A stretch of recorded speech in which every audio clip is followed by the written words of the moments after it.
Hello, boys and girls. Welcome to Punta Raisi in Italy, of all places. Oh, and there's me camera. Okay, we're just going to go ahead and take off after I apply some flaps. There we go. Maybe some lighting. No. Oh, look at that. Lights. Fantastic. It's dawn. And away we go. I haven't done a great deal of practicing. I've been busy doing other things. 80 knots. Alright. Gear up. And we are flying this guy here. A beautifully modeled aircraft. I've always kind of liked this little aircraft. And if anyone doesn't know, this is of course the Cessna Skymaster. Fantastic little thing. And it's dawn.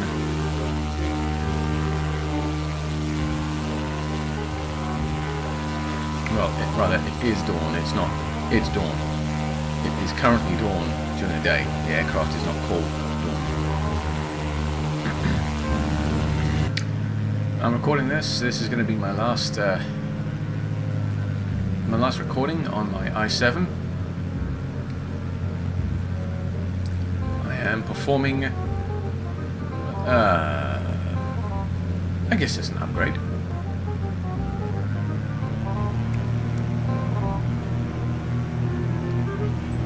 I'm going to switch from an Intel to an AMD, and I know a lot of people are going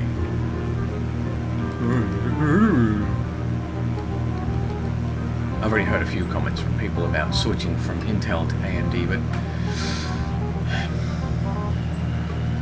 until the Broadwell chip comes out and drops down in price a little bit, drops down in price a considerable amount. I am pretty sick of Intel, to be quite honest.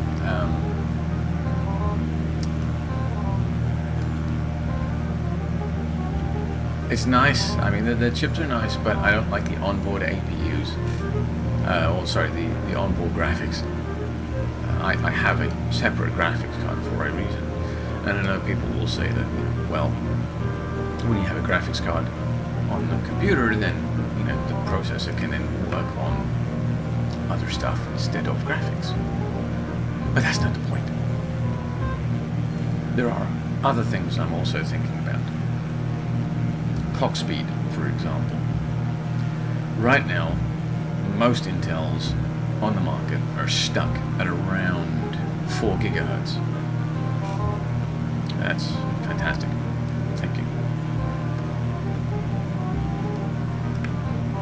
Whereas most AMDs at this point start at around 4 and go up. They have a higher power index, that I will grant.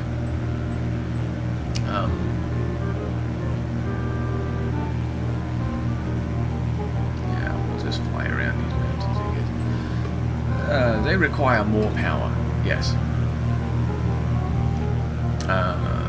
This guy I'm running right now, this i7, is at, I think it's an 85 watt chip. The AMD I've ordered is a 120 watt chip. That I'm not too worried about. I have water cooling, so the heat generated isn't my biggest concern. It's the clock frequency.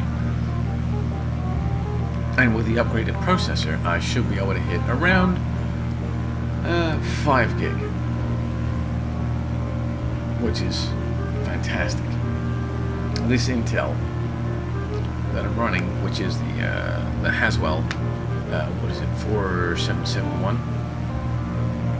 Yeah, as soon as you get it up to 4K, that's it. If you try and push it any further than that, it just locks up and refuses to play.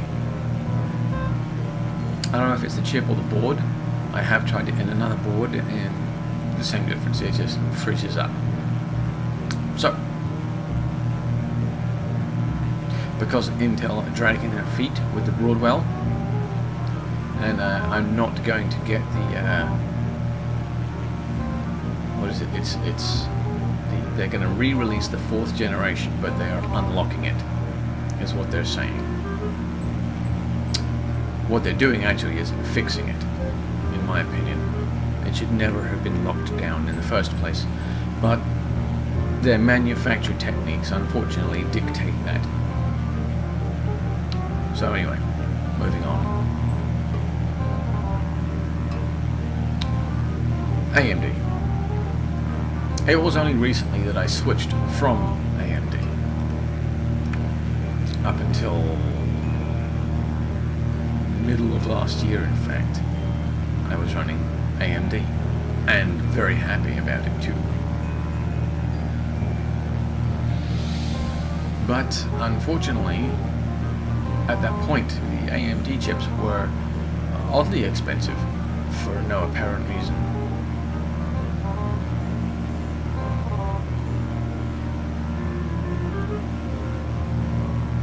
So I switched. And after some tweaking, experiments, I regretted it. Anyway, so that's one reason. The next reason is a fun one. I have an R9 270 graphics card with a I should probably climb a little bit here. An R9 270 with 4 gig on board, and it's quite a bit of a beast, to be quite honest. I haven't really pushed it too hard. It's been very difficult because it's been sitting twiddling its thumbs waiting on the processor most of the time. So upgrading the processor will allow me to push my graphics card, and of course the graphics card and the processor are going to be by the same company, which will be nice.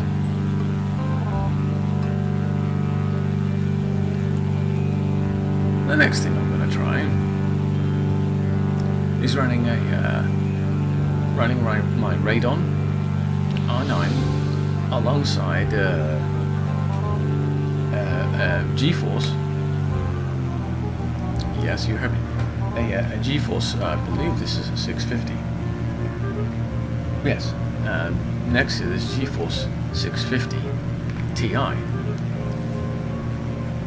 Why, I hear you ask? For the physics. Radeon doesn't do physics very well. I mean, it processes it on board as an algorithm, whereas Intel have their very own physics engine.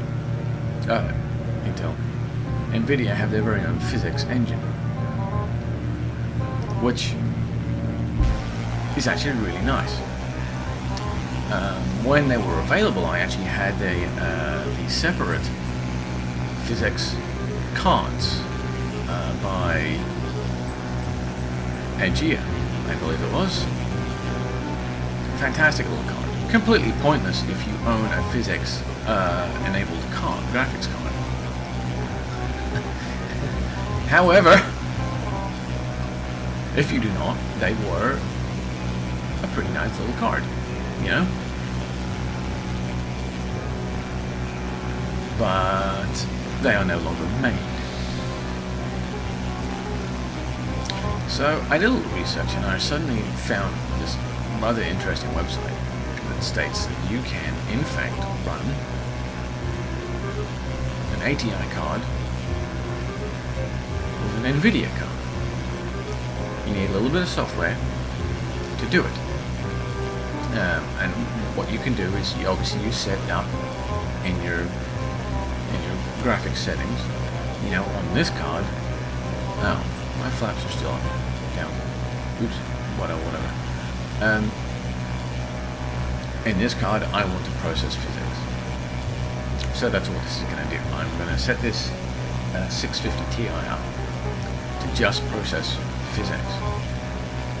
I don't see it making a great deal of difference in prepared somehow. But in other games and bits of software, I see it making a substantial difference if it works, which it should. But as I said, you need to install this driver to make it work. And the reason is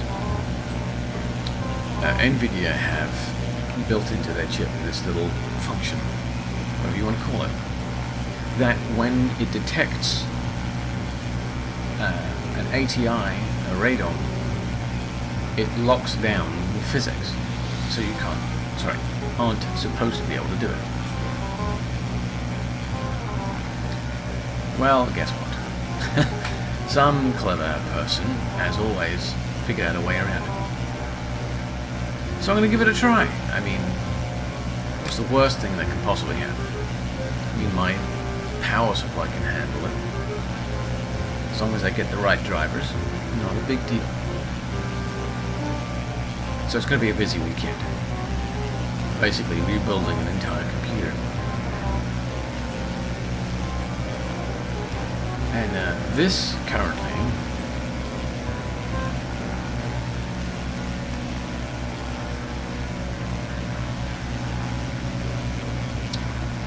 this is running on my i7. And I actually have an SSD hooked up to an external drive running fraps, or the fraps save file, as it were. If you have fraps running and you're recording and you're dumping it onto a hard disk, I have noticed that in FSX Prepared, you get a lot of stuttering. Well, since I dropped an SSD externally and assigned it to fraps through USB, I might add, actually USB 3, I have had very few stutters.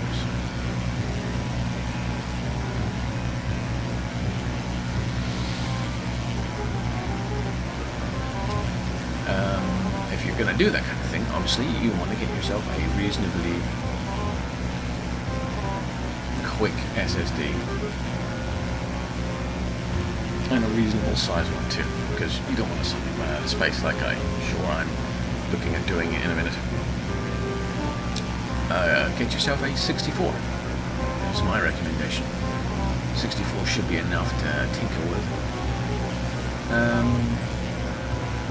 But be careful, there are some on the market that don't play well with external devices. So always do a little bit of research. Anyway, I'm going to cut this short. I've proven my point. I'm running at a steady 20 frames per second, recording live. Enough said. Like I said, next time you see this, it'll be on an AMD. And it'll be looking awesome.